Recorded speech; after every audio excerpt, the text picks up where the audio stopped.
raadiyoo burqaa oduu jaarmiyaa waraana bilisummaa Oromooti. Raadiyoon burqaa oduu jaarmiyaa waraana bilisummaa Oromoo torbanitti guyyaa 3 jechuunis gaafa kibxataa, jumaataa fi dilbata akka lakkoofsa Oromiyaatti sa'aatii 6 PM yookiin akka lakkoofsa Westerniitti sa'aa 12 PM'tti tamsaasa kallattiin waan isin biraan geenyuuf ilmaan Oromoo addunyaa mara keessa jirtan akka nu hordoftan kabajaan isin gaafanna. Kana malees tamsaasa kallattii keenyaan alatti karaa toora YouTube eejensii tajaajila burqaa oduu jaarmiyaa waraana bilisummaa Oromootiinis nu argachuu dandeessu. Eejensii burqaa oduu jaarmiyaa waraana bilisummaa Oromoorraa.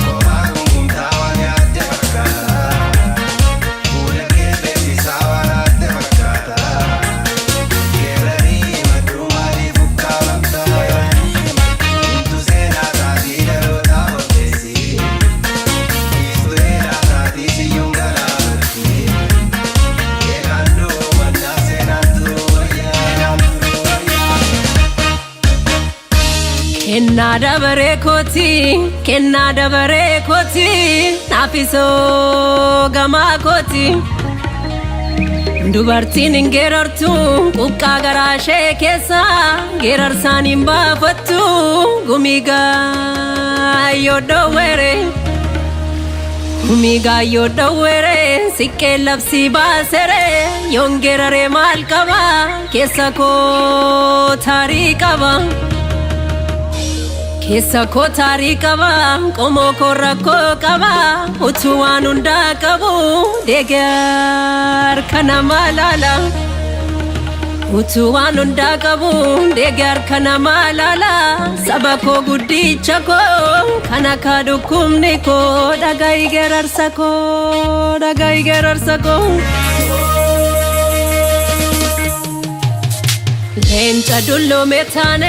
Lencha dullo metane kanil kaniradume ayudo faetane kan dubbin harkadume gota hidhametane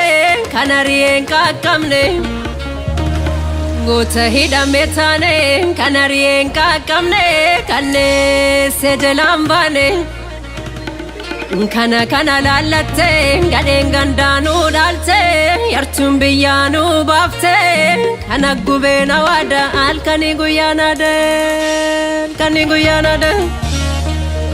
kana lalatte gaden gandanu dalte yartun biyanu bafte kana gubena wada alkani guyana de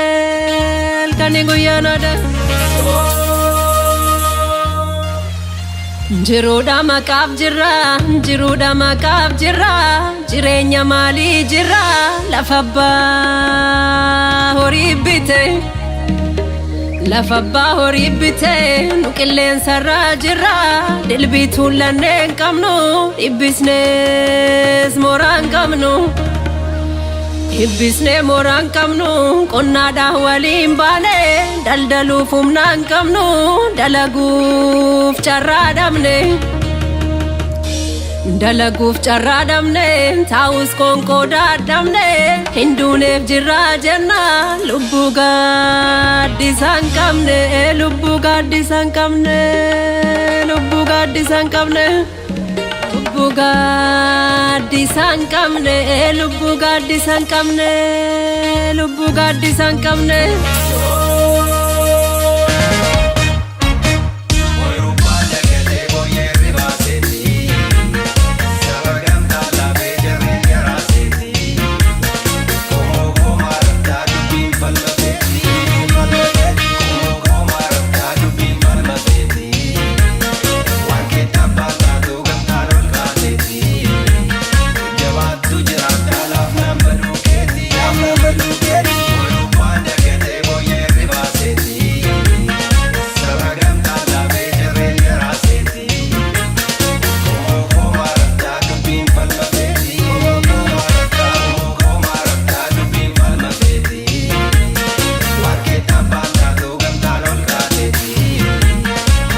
biyya bahumna dhale nuti keessummaa taane wabii jireenya dhabne dhibamne biyya baane eekkamsaan nu ergatu ergamtu alagaa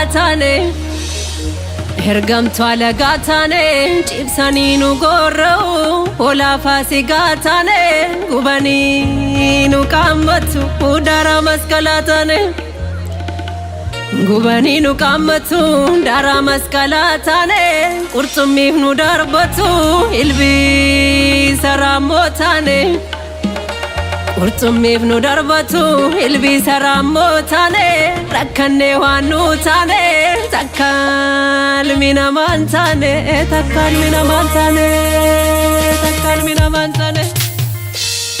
kan ciisee gorra'ame kan naabbiidhaan gubate kan rasaasaan fiixame deebi'ee wakaare kan ciisee gorra'ame kan naabbiidhaan gubate kan rasaasaan fiixame deebi'ee wakaare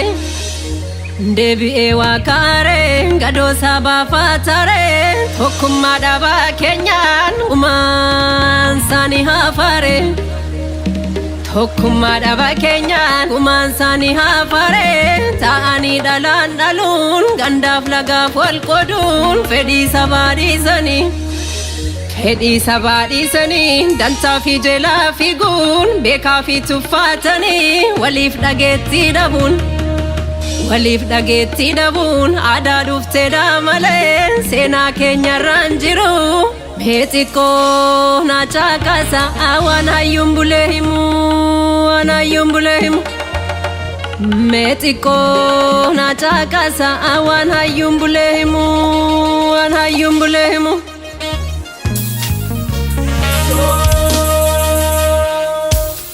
Gadaa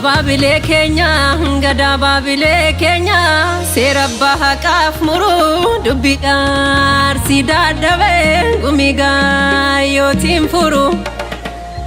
gumii gaayyootiin furu kabaja waliin buluu beekaa wallaalaa gorsaa jabaaf laafaa wal tirsu lammiitu lammiif gorsaa hayyootiin seeraa tumuu qalluun biyya eebbisa hawwan ilmaan guddisu goonni roorroo deebisa jaarroliin seenaa himu namnu wal dhaggeeffata fedhii nam tokkee caala kan biyya jabeeffata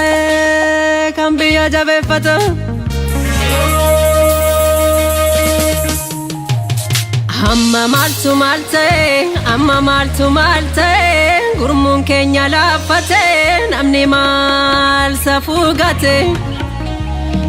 maal safuu gate aadaa abbaa sarraanfate waliif maanaatoo dhabe haadhoof haadhoo gane haadhoon maaf haadhoo gane mari'ataan gowwaan qabu meekottaa wal gorfannaa dhibaayyuu dhibaafanne ateetees facaafanna dhibaayyuu dhibaafanne ateetees facaafanna malkaaf tulluutti baane waaqaraara gaafanna xiqqaaf guddaa wal taane furmaata barbaadanna roorroo nurratti ijaare buqqisne ofirraa ganna roorroo nurratti ijaare buqqisne ofirraa ganna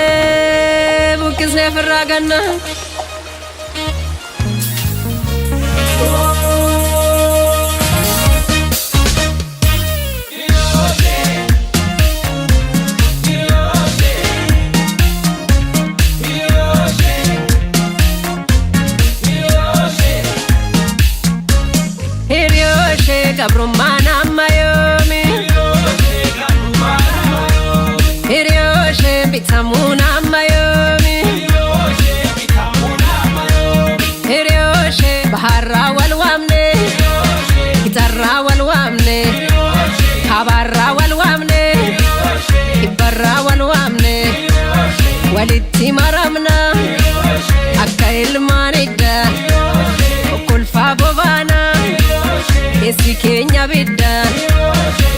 keenya bidda Esi keenya bidda Tobara Ishkan kam Ishkan kam Ishkan kam Ishkan kam Ishkan kam Ishkan kam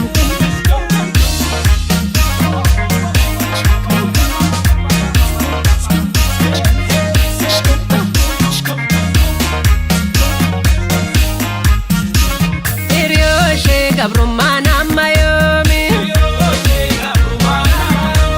Herioshe bitamuna mayomi Herioshe enyutunuf kenna enyonnu dawata lafne oromia nufu kenna gofta waraba mennumu tamne ko galana yartunin bitamnu Erradangalana Erradangalana Erradangalana Ishkan kam Ishkan kam Ishkan kam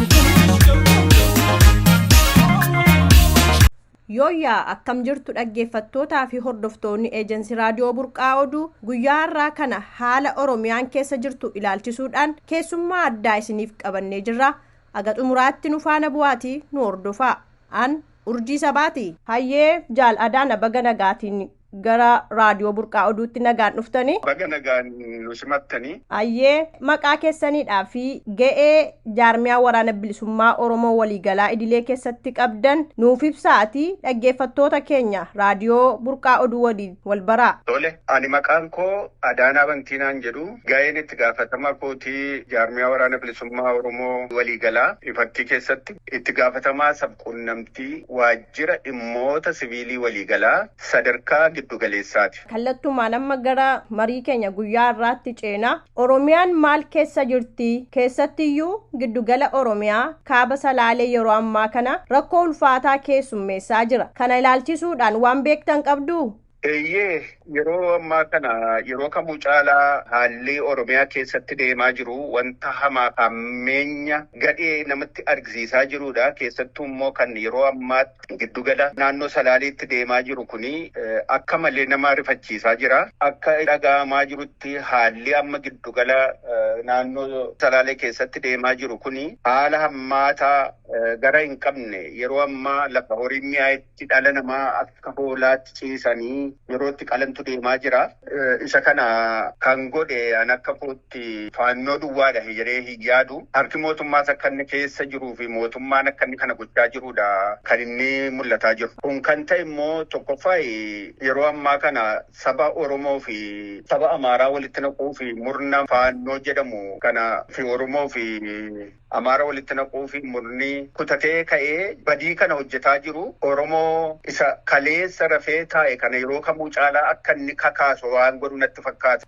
Ayyee erga ilmi Oromoo albeedhaan qalamee fi uummanni Oromoo Salaalee lola faannoo fi waraana impaayera Itoophiyaan irratti geggeeffameen wareegama ulfaataa kaffaluuni uummanni Oromoo akka birmatuuf gaafataniiru. Kana irratti uummanni Oromoo haala akkamiin birmachuu fi qabaa jettu isin? Yaada gaariidha baay'ee. Yeroo ammaa kana keessa uummanni Oromoo wanti irratti deemaa jiru kun har'a naannoo Salaaleetti haa ta'u malee kun kaleessa dheengaddas akkasuma naannolee addaa godina adda addaatti wanta deemaa turedha. Inni kun boris ittaanis naannoo biraatti akka inni daddarbee deemaa jiru akeekni isaa mul'isaa jira. Isa kanaaf immoo sabni Oromoon akka waliigalaatti ani Oromoodha jedhee saba kana bukkee dhaabbachuu qaba jedhee yaada. Yeroo ammaa kana erga taateen kun ta'eetii barattoonni Oromoo Yuunivarsiitii Oromiyaa keessaa fi akkasumas immoo barattoonni sadarkaa lammaffaa hiriira mormii geggeessaa jiru. Wanta kana irratti maal jettu isin akka keessanitti? Akka kootti ani barattoonni Yuunivarsiitiidhaa hiriira kana deeggaruun isaanii sirriidhaan jedha. Kan du'aa jiru ala Oromooti, ilma Oromooti, haadha Oromooti, abbaa Oromooti, dargaggeessaaf dargaggeetti. Jaarsaaf jaartii hin ilaallatu, amantaa hin ilaallatu, laga hin ilaallatu, kutaadhaan addaan baasanii miti kanumti dhumaa jiru Oromoodhaaf maqaa ta'ee fi hundumtuu Oromoon bakka jiruutii ka'ee ijoollee kana irratti duwwaa ilaaluu hin ta'in Oromoon kutaa hundaa keessa jiru ijoollee kana bukkee goree ka'ee wajjiniin hiriiruu qabaa mirga isaatiif falmachuu qabaan jedhaan. Hayyee kanumaan wal qabsiisuudhaan lixa Oromiyaa Wallagga Bahaa Ona Giddaa Ayyaanaatti ilmaan Oromoo jumlaan konkolaataa irraa buufamanii ajjeefamuun Bureetti immoo morma Oromoo kutanii mukatti fannisuun Wallootti barsiisota konkolaataa irraa buusuun jumlaan fixuunii fi amma immoo dharraa magaalaa Sararqullaa keessatti ajjechaan suukanneessaa dargaggoo Darajjee Amaaree dabalatee ilmaan Oromoo baay'ee irratti raawwatamaa jira. Inni kun immoo kan inni ittiin raawwatamaa jiru deeggarsa raayyaan ittisa biyyaa faannoodhaaf godheen raawwatameera. Haalli kun garamitti deemaa jira? Maal akeekaa jettusin? Kanarraa immoo uummanni Oromoo maal hubachuu qaba? Kana walumaa galatti gaafa cuunfinee iddoo tokkotti finnee ilaallu haalli amma deemaa jiru kun amma namoonni keenya faannootu kana godhee faannoo duwwaa irratti xiyyeeffataa jira. Faannoo duuba kan jiru jira. Faannoo ajajaan mootummaa waraana mootummaa kun hundumtuu harki caalu sadarkaa olaanaarra kan jiru lammoolee Amaaraati. Isaan keessa immoo akka jeneraaloti jiran amma fakkeenyaaf jeneraala tokko maqaa isaa nan dagadde naannoo Salaalee kana shirkaa kana keessa kan naannoo sana to'atu obboleessisaa ajajaa faannoota achi keessa akka odeeffannoo qabnutti. Isaan kanatu waliigalee saba Oromoo irratti duulaa jira. Maaliif ennaani mootummaanis sabni Oromoo akka inni dadhabu saba Oromoo dadhabsiisuu fi yeroo kamuu caalaa ijaaramee wal ijaaranii wal tumsanii deemaa jiru. Kun immoo maaliif sirna jiru san balleessuurra sirna jiru kanatti itti fufanii sirni kun jabaatee Oromoon ammayyuu qe'eesaarraa maatii isaarraa lafa isaarraa akka inni buqqa'e jabeessanii irratti hojjechaa jiru. Isa kanaaf immoo Oromoon hundumtuu bakka jiruutii ka'ee wal faana hiriiruu qaba jedhee yaada. Yeroo kana haalli Oromiyaa keessatti deemaa jiru namni keenya hojii manaa isaan nu laatan isa isaan naannoo kibba shawaa Salaalee keessatti godhan duwwaa dhaggeeffata. Har'a borimmoo iddoo biraatti akka inni dhufu isa kana maqaa jiruuf isa kana irratti qophaa'ee yeroo wanti kun ka'u duwwaa gadi ba'anii iyyuurra boo'uurra yookiin immoo karaa sooshaal miidiyaa gadi ba'anii gadda ibsachuurra wanta keessatti qaban qabatanii Oromoon yeroo kamiyyuu taa'ee wal jaaree karaa hundaatiin mirga isaatiif falmachuun yeroon isaa isa ammaa kanaan jedhan. Keessumaa uummanni naannoo dharraadha Salaalee keessaa buqqa'ee waan nyaatu dhugu dhabee uummanni kaleessa warra bishaan gaafatu aannanoo baasaa ture har'a harka namaa ilaaluutti jira. Gargaarsa nyaataaf dhugaatii gochuurraa rakkoo san hundeedhaan furuurratti maaltu ta'uu qabaa? Oromoon gama kamiin irratti cichee hojjechuu qabaa jettusin? Yeroo ammaa kana uummanni keenya sirriidha. Manarraa buqqa'eeraa, qe'eesaarraa manni isaa gubateeraa, qeensaa qabeenyi isaa hundumtuu saamameera. Kaleessas naannoo adda addaatti wanti kun godhamaa dhufee har'as immoo kunoo iddoo amma har'a jiru kana ga'ee jira. Kun har'as boris waan nurraa dhaabbatu miti. Kan ilaaluu qabnu har'a rakkina sarraa yoo furreenne bormoo iddoo biraatii nutti dabalata. Rakkina kana isa jalqabaaf sadhumaaf ofirraa faccisuudhaa fi tokkoffaa namoota buqqa'an kana bira uummanni Oromoo waan qabuun bira hiriiruu qaba. Ga'uu fi birmachuu fi qabaa jedhee yaada. Uffata, nyaata, waan adda addaatiin uummata kana dafee qaqqabuu qaba sabni uummatni Oromoo. Lammata immoo deebi'ee uummata kana qe'ee isaanii irratti dhaabuu danda'uu qaba. Inni sadaffaa har'as boris teenyee waliif boo'uu waliif gadduu kanarra wal ijaarree kara hundumaatiin kara bahaa, kara dhiyaa, kara kaabaa, kara kibbaa giddugalli har'a harka wal qabatee Oromoon jiru hundumtuu tumsa tokkoon ka'ee saba isaatiif dirmatee of bilisoomsuu qaba. Sirna nama nyaataa baroota hedduu dhala Oromoo nyaataa bakka cinqanidha. Ilma abbaa gadaati jedhanii ofirratti gootumsuu kanarraa ituu ilma abbaa gadaati ittiin jedhanii abbootii gadaa, haadholii sinqee, ola deemtuu, mucaan amma du'e kun barataadha. Umurii waggaa 15 nama ta'e kana dhaaba siyaasaa kamuu keessa nama hin jirre, nama garamiyyuu hin qabne barataa, nama waraana hidhatee hin jirre harka qullaa dal jedhanii lafaa ka'anii jibbinsa Oromoo duwwaadhaan nama kana balleessuun boris iftaanis naannoo biraatti isa waan fufuu fi isa kanaaf Oromoon dammaqee naannoo isaa tiksuu of eeggachuu qabaan jedhee yaada. Walumaa galatti baroota dhufaa darbaa jaarraa 150 asitti Oromoon inuma ajjeefamaa, inuma hidhamaa, inuma buqqaa. Keessumatti immoo waggoottan 6 darban kuni haala akkasii jalqaba lixa Oromiyaadhaa fi uummata keenya Gujii irrattidha kan inni raawwatame. raawwatame amma immoo giddugala Oromiyaatti darbeetu achirratti xiyyeeffatamee jira. Akkasumas immoo Oromiyaa baha Wallaggaa kan akka Horroo Guduruu Eebantuu kana keessatti namni yeroo garaagaraatti humnoota faannoo jedhaman kanaatiin yeroo isaan ajjeefamanii uummanni rakkoo kana himatu baay'eedha jira. Bee maali maddi rakkoo kanaa jettu sin? Maddi rakkoo kanaa tokkoffaani akkanatti mul'atutti akka ilaalcha kooti Oromoon tokkummaa dhabuusaati. Tokkummaatiin naannoo isaa tikfachuu sirna ittiin bulmaataa mataa isaa dhaabbachuu inni haanu inni jalqabaa inni waa tokko kan Oromoo kana miidhaa ajjeesaa jiru mootummaa fiituu hin taane sirna isaan diriirfatanii jiran kun sirna nama nyaataa kana Oromoon ka'ee ofirraatii fonqolchuu qaba. Hanga sirni kun iddoo sana jirutti Oromoo yoomuu hidhamuu, gidirfamuu, ajjeefamuu, saamamuu, buqqa'uu yeroo kamiyyuu taanaan dhallisaa gudeedamuu yeroo kamiyyuu salphina keessa Oromoon hin deebi'u. Salphinni yeroo kamiyyuu caalaa itti fufee deemaa jira. Maaliif kuni isa jalqabaaf isa dhumaa isa lubbuuti isaanis kan isaan falmataa jiran. Oromoon immoo garraamummaadhaan deebi'ee ammas sana miidheef nan dhiisa inni jedhu kun yeroo hundumaa miidhaa isatti fida. Diinni isaa isaaf rafeen bulu. Diinni isaa eessa akka ta'e, eenyu akka ta'e, madda diina isaa sana ka'umsa rakkina isaatii sana baree yeroo hundumaa dammaqee of eeggachuudhaa fi sirna nama nyaataa kan ofirraa buqqisee fonqolchee gatuu qabaan jedhan. Kanarraa kan hafe inni kaleessa mormi muramee kaleessa dheengaddaan harma muraa aannolee dhalanqoo oduudhaan dhaggeeffataa turre. Har'a garuu morma muranii mukatti fannisanii nutti argisiisan isa nu gurraan dhaga'aa turre. Mootummaan abbaa hirree yeroo kun hundi ta'u gadi ba'ee kanatu ta'e jedhee sooshaal miidiyaa isaanii irratti illee ibsanii hin beekani gadda isaanii illee mul'isanii hin beekani. Kana jechuun hammam jibba Oromootiif akka mootummaan kun yeroo kamiyyuu caalaa qabu mul'isa. Isa kanaaf sabni Oromoo kana hubatee ka'uu waliif birmachuu qabaa jedhee yaada. Kanarraa kanaaf duutiif ajjeechaan yeroo kamiyyuu gaddi nurraa dhaabachuu hin danda'u. Erga suur sagaleen namoota beelaan miidhamaniif akkasumas immoo rakkoo argaa jiran erga isaan sooshaal miidiyaa kana irratti ba'aniiti dubbataniiti gidduu kana immoo gama mootummaatiin uummata kana dirqamaatiin baasuudhaan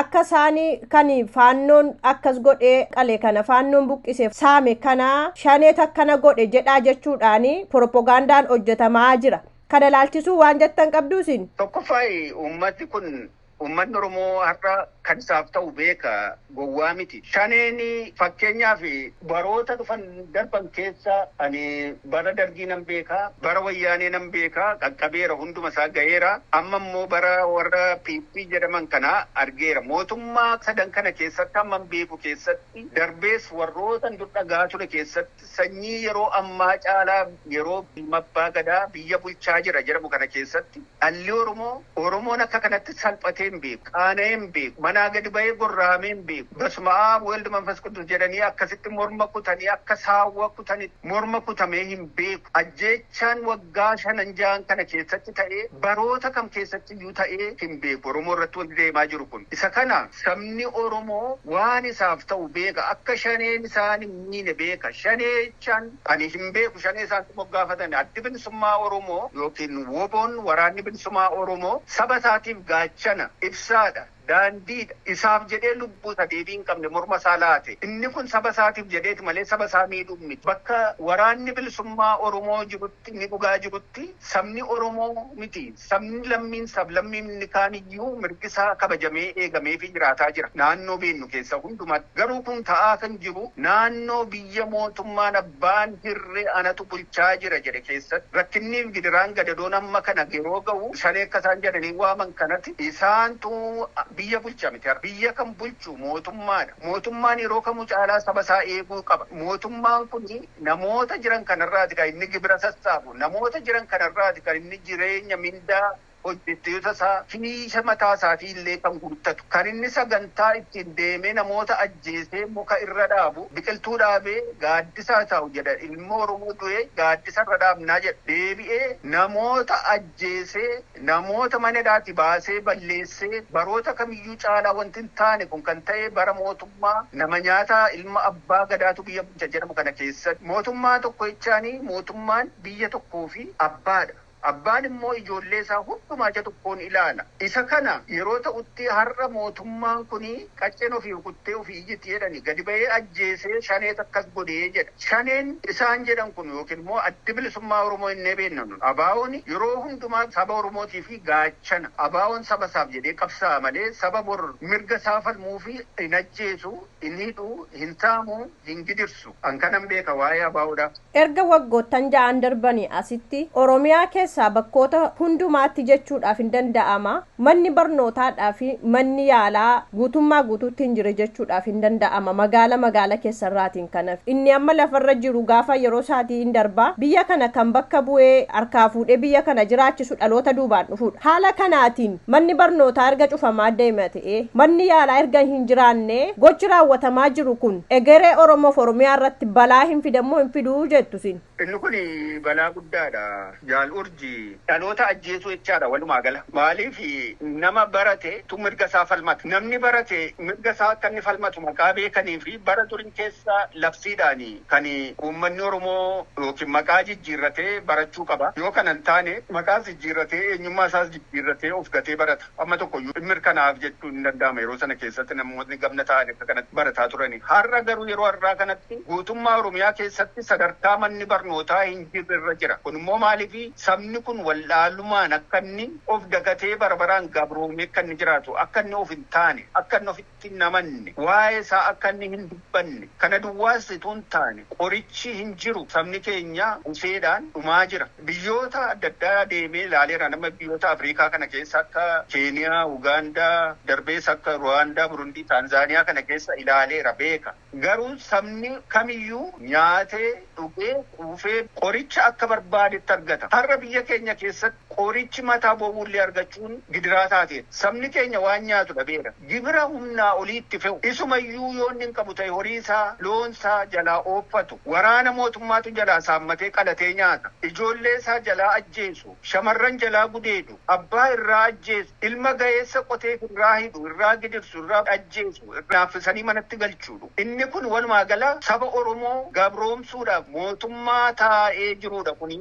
Mootummaa akka agadaa saba isaa nyaatudha kun. Kanaaf sabni Oromoo yeroo kamiyyuu dammaqsaanii ofirraa eeggachuu qaba jedhee yaada. Yeroo haalli kun raawwatu keessumatti hafuun Oromoo yeroo cabuu fakkeenyaaf abbaa manaa biratti haadha manaa gudeedan, abbaaf haadha biratti yeroo ijoollee gudeedan maaliidhaaf callisani? Maaliif gadi ba'anii hin balaaleffanne? Abbootiin gadaas ta'e haadholiin siiqqee dhimma kana maaliif balaaleffachuu dhiisan jettanii yaaddu? Yeroo ammaa kana abbaan gadaa nuyi jennus abbaa garaa duwwaatu guutuudha. Abbaan garaa immoo yeroo kamiyyuu taanaan namni garaaf bulee waa'ee garaa isaa sanarraa kan hafe waa'ee saba isaa miti waa'ee dhala isaa hin yaadu. Dhala isaa iyyuu gurgurata dee yaada. Maaliif jennaan abbaan gadaa hundumtuu sabni Oromoo saba isaati. Seeratuma, seenaa hima, haala bulmaataa waliin mari'ata abbaan gadaa akka dhageenyu akka beeknu. Abbaan gadaa narraa mana biiraa keessa taa'ee biiraa unataa an abbaa gadaati jedha. Shamarree mana bunaa hammatee taa'eetu wajjin suura ka'ee an abbaa gadaati jedha. Kanaaf har'a abbaa gadaa qabna jechuun hin ulfaata. Aaniin badeera, saalfinni beera. Waliigala haala abdummaadha kan deemaa jiru biyya keenya keessatti. Akkuma ati jetteyyuu haadhaaf abbaa teessisanii